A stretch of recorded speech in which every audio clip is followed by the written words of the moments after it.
This podcast aligns with several intuition know-how tutorials.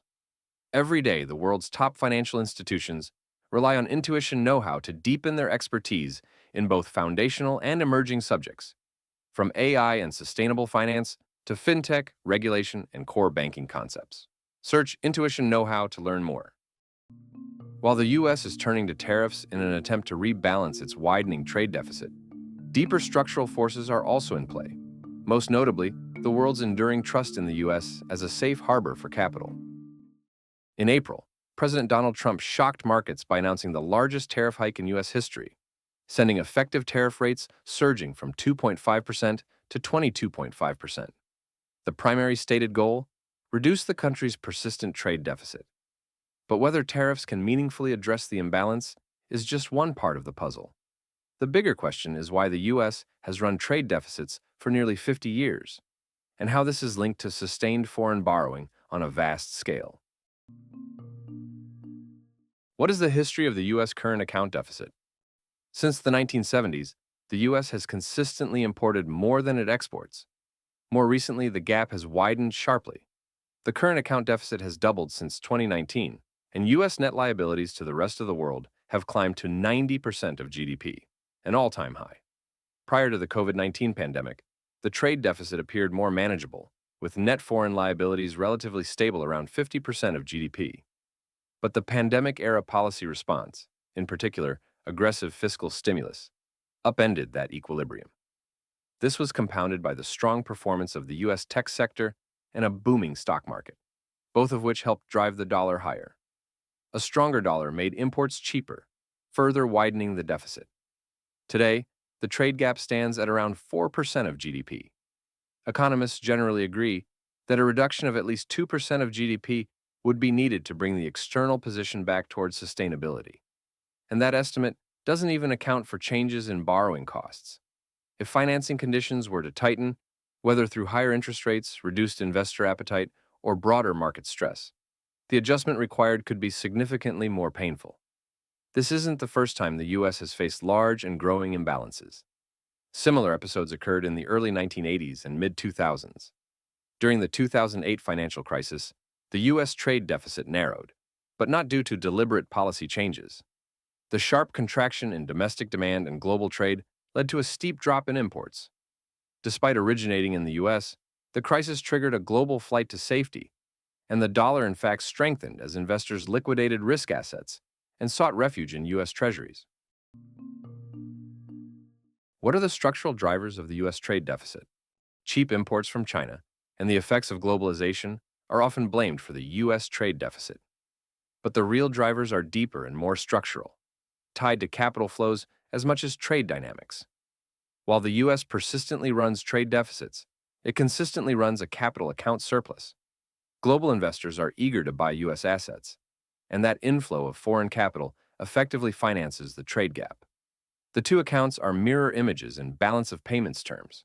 When foreign capital floods in, the U.S. can afford to import more than it exports. But these inflows don't happen in a vacuum. Since the 2008 crisis, U.S. assets have gained renewed appeal, not only because of the dollar's reserve role, but also due to the policy response itself. The U.S. moved early and forcefully with monetary and fiscal stimulus, reinforcing the depth, liquidity, and perceived safety of its capital markets. This stood in contrast to a slowdown in emerging markets, which had drawn investor attention earlier in the 2000s, as well as the EU's more hesitant and drawn-out response to the sovereign debt crisis that followed the GFC. At the same time, the tech boom that followed the GFC and persists until today, now spearheaded by AI, has supercharged U.S. equity markets, providing another reason for global investors to pile into U.S. assets. The result is a kind of structural privilege. High and stable demand for U.S. assets keeps the dollar strong and interest rates low, making imports cheaper and eroding the incentive to save. In effect, global capital inflows help sustain the very imbalances they're supposed to correct. Mounting debt, waning confidence. Foreign appetite for U.S. assets cannot be taken for granted.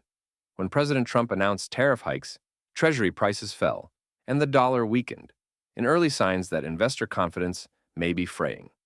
Today, markets are increasingly sensitive to the risks of unsustainable U.S. fiscal policy amid heightened geopolitical tensions.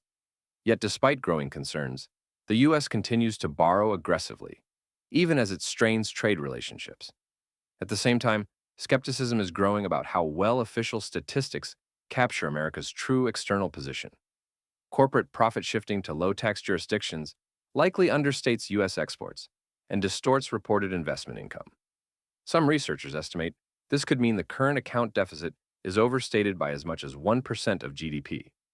Conversely, recent all-time highs in U.S. equity markets, fueled by the seemingly interminable tech boom, soaring Bitcoin prices, and a revival of meme stocks, may be inflating the market value of foreign-held U.S. assets.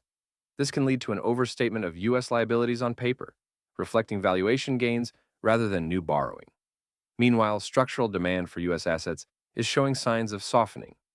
Major economies such as Germany are increasing domestic spending and investment, reducing their reliance on dollar assets. This evolving landscape may dampen the steady capital inflows that have long financed U.S. external deficits, adding to pressure on the dollar. For all these nuances in accounting and demand, one thing is clear. The U.S. is accumulating foreign debt rapidly, and the global willingness to finance it is not unlimited.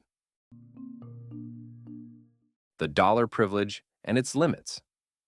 For decades, the U.S. has benefited from what economists call an exorbitant privilege, a status conferred by the dollar's dominance as the global reserve currency.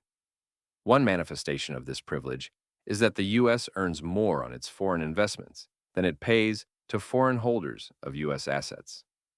This income asymmetry has long allowed the country to run deficits without immediate financial pressure. But that privilege is rooted in trust. The post-COVID surge in the trade deficit, combined with the ballooning net liability position, has started to raise red flags. If the U.S. loses its ability to borrow at low cost, the eventual adjustment could be severe, impacting markets, businesses, and households alike. Is a turning point imminent? Tariffs alone are unlikely to resolve the U.S. trade imbalance. That's because the deficit isn't just about trade. It's about national savings, investment behavior, and the world's hunger for U.S. assets. Unless the U.S. addresses its fiscal policies and rethinks its role in the global financial system, the trade gap will remain. And the day may come when the U.S. is no longer the world's overwhelmingly preferred destination for capital. If global confidence falters, borrowing costs could rise sharply, forcing a painful reckoning with America's external imbalances. What happens next will hinge on the policy choices made today and whether the U.S. can preserve the trust it has long taken for granted. Thank you for listening to this podcast from the Intuition Finance Digest. If you would like to continue furthering your financial knowledge, visit our resources section at intuition.com.